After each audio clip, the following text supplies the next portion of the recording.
What is up, guys? It is your man Evil Eye Dre here, coming at you again with another Modern Warfare 3 video. And in today's video, we're going to talk about a few of the things that I wanted to get off my chest as far as it goes with this whole reverse boosting content that everybody's been talking about recently. And it's kind of funny because I actually made a video way back in Modern Warfare 2019 saying that reverse boosting was going to run rampant if they didn't do something about the matchmaking. And here we are, several years later. People are making exposing videos about people reverse boosting. Oh, and one more thing.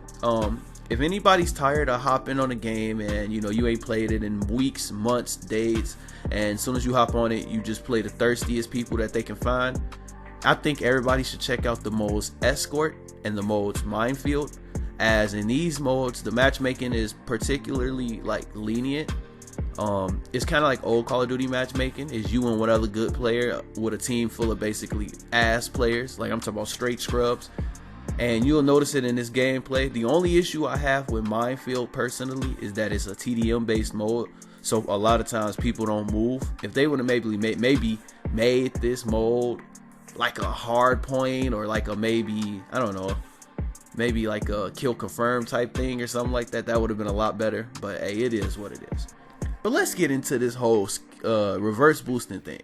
So I'm actually kind of confused that I hear people, talking shit about people reverse boosting, because everybody in the community basically admits that they hate how the matchmaking is.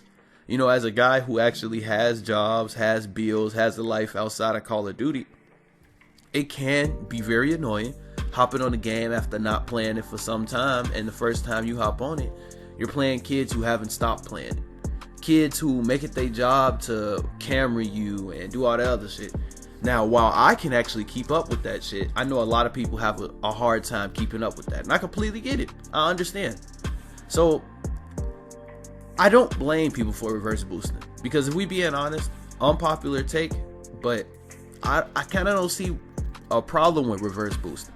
The original matchmaking that was in Call of Duty, where you would get it organically, it would be you and another good person on a team, unless you partied up and you have a team full of scrubs, and you guys would just battle off to see who could farm the most scrubs to get their streaks first, until you guys would occasionally run into each other and it was battle of who had the better gun skill.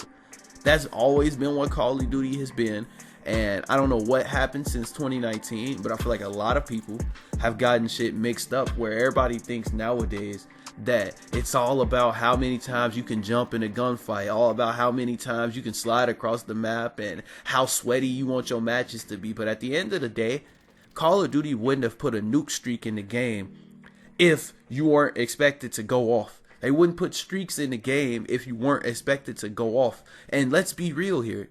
Nobody is going off against their own competition. Even pro players. Ain't nobody in the pros fucking dropping 2+ KDs. Nobody's doing that, because everybody's on the same skill level.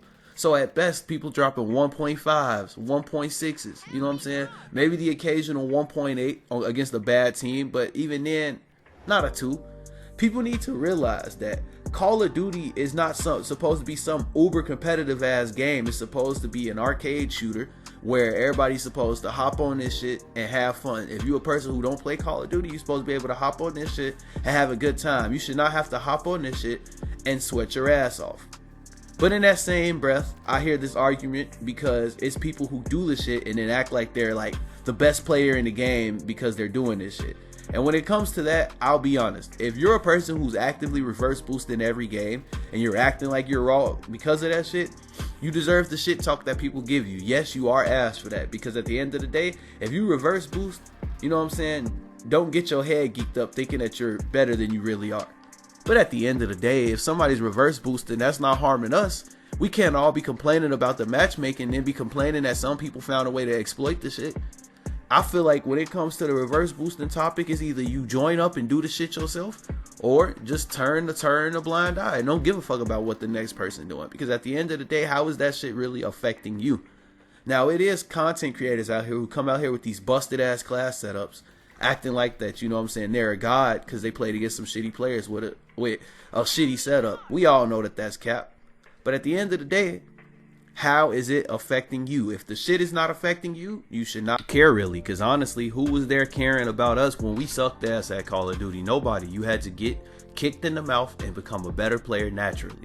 Now everybody want to cry because people who suck getting shit on. Now if you out there playing like handicapped people thinking you raw, your ass. But with all that being said, my name's Evil Dre. Smacking lives is my hobby. If you enjoyed the video, please be sure to drop a like, subscribe, turn on notifications if you're new. And with all that being said, guys, I'll see you guys in the next one. Peace out.